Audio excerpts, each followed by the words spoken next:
అనకాపల్లి జిల్లా నర్సీపట్నంలో ప్రభుత్వ సాంఘిక సంక్షేమ శాఖ ఆధ్వర్యంలో నడుస్తున్న డాక్టర్ బిఆర్ అంబేద్కర్ బాలికల గురుకుల పాఠశాలలో నెలకొన్న విద్యుత్ సమస్య పరిష్కారానికి రాష్ట్ర శాసనసభ స్పీకర్ చింతకాయల అయ్యన్నపాత్రుడు రూపాయల సొంత నిధులను మంజూరు చేశారు. ఈ సమస్య పరిష్కారానికి 3.5 లక్షల రూపాయలు ఖర్చు అవుతుందంటూ అధికారులు అంచనా వేసినప్పటికీ నిధులు మంజూరు కాకపోవడంతో విద్యార్థులు ఎదుర్కొంటున్న సమస్యలను ప్రిన్సిపాల్ రాజేశ్వరి సిబ్బంది స్పీకర్ అయ్యన్నపాత్రుడు దృష్టికి తీసుకొని వెళ్లడంతో ఆయన సాంఘిక సంక్షేమ శాఖ మంత్రి అధికారులతో గురుకుల సొసైటీ కార్యదర్శితో మాట్లాడి తక్షణం మరమ్మత్తు పనులు చేపట్టాలని ఆదేశించారు.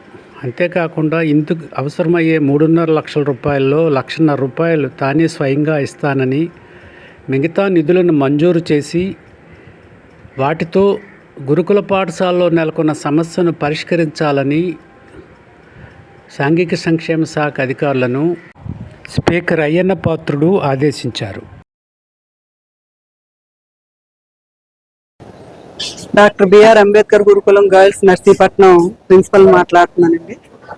పిల్లలకి ట్రాన్స్ఫార్మర్ దగ్గర నుంచి స్కూల్ బిల్డింగ్ కి లో వోల్టేజ్ ఫ్లక్చువేషన్స్, హై వోల్టేజ్ వచ్చినప్పుడు ఫ్లక్చువేషన్స్ వలన కేబుల్ అంతా డ్యామేజ్ అవ్వటం వలన చాలా ఇబ్బందులు గురవుతున్నారు. ఆ సమస్యపై స్పీకర్ గారికి మేము ఒక రిప్రజెంటేషన్ ఇవ్వడం జరిగింది. వెంటనే స్పందించి సారు మా హయ్యర్ అథారిటీస్తో మాట్లాడి దాని ఎస్టిమేషన్ వేయించడము, దానికి 3,29,000 ఎస్టిమేషన్ వేయగా అందులో సగం అమౌంట్ నేను ఇస్తాను, మిగతాది సొసైటీ వాళ్ళని స్పాన్సర్ చేయమని సార్ వాళ్ళతో కాంటాక్ట్ చేసి చెప్పారు. దాన్ని మేము లెటర్ కూడా సొసైటీ ఆఫీస్కి ఫార్వర్డ్ చేసాము త్రూ డీసీఓ మేడం ద్వారా. ఈరోజు సార్ మార్నింగ్ ఫోన్ చేసి రమ్మని మాకు ఇంటిమేషన్ ఇచ్చారు.